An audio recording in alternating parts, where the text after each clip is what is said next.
So you should know about this and be very, very concerned. This is straight from Bloomberg. ICE is starting to buy warehouses across the country in order to make more detention centers. This is all in an effort to fulfill the 1 million immigration deportation per year that Trump has been toting around. And the article is citing various hotspots where they're trying to get as many as 1,500 to 10,000 beds. And as you can see, the major spots are in the South, specifically in Texas and Georgia. And we currently have the second largest detention center in the country in Georgia. 2 weeks ago, the administration paid over $100 million for a site in Maryland, according to a court filing. A week later, the government paid another $70 million in cash for a warehouse in Arizona. The companies that are selling these properties, Fundrise, Rockefeller Group, and Flint Development. They're proposing 23 different sites ranging from 500 to 9,500 beds in every facility. This is why calling your reps is important. This is where ICE funding is going towards. Modern day concentration camps.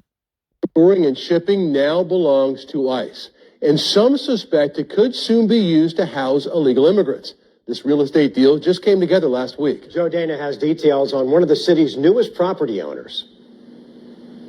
The purchase of this property shows that despite the legal blowback against ICE for their tactics, the Trump administration does not seem to be slowing down. This is no typical real estate deal, both for its price tag and its buyer. The Department of Homeland Security and ICE are listed on county records as buying this warehouse in Surprise last week for $70 million. It sits near Cactus and Dysart. The 418,000 square foot building amounts to the size of 7 football fields. Last year, NBC News reported ICE was looking to convert existing warehouses around the country to detention facilities. ICE has not responded for comment. The city of Surprise says they have not communicated with the feds about the purchase.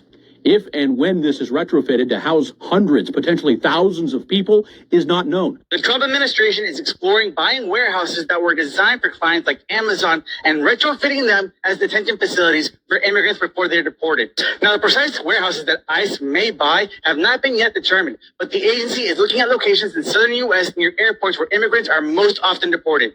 A White House official even said that selecting such warehouses would increase efficiency in deportations. This news tells me that not only do they plan on not stopping these raids, but they're going to ramp them up. The Trump administration is reportedly looking for contractors to turn warehouses into mass immigration detention centers. And one of these potential facilities is in Michigan.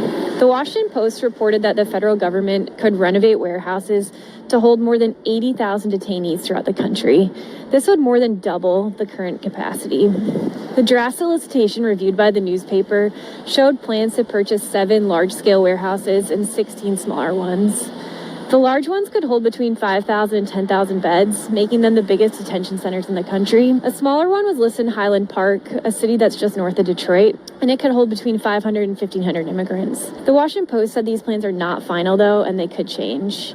Michigan politicians also haven't been able to confirm the report. State Senator Stephanie Chang, a Democrat from Detroit, said that she does not have any evidence of concrete plans for an ICE detention center in Highland Park, but she's still looking into it. Chang also said one potential site is not zoned for an ICE facility. There are currently 5 detention centers in Michigan, including 4 local jails that have ICE contracts. And there's a privately owned facility that opened in northern Michigan last summer with 1,800 beds. It's currently nearing capacity with more than 1,300 immigrants. The vast majority of those don't have criminal convictions, though. We need to call this what it is. If they are going to house people there, it is a death camp. And I do not say that lightly. I say that because there are people right now in the Florence and Eloy detention centers who are being denied medical care and they are dying. The Department of Homeland Security and ICE are listed on county records as buying this warehouse in Surprise last week for $70 million.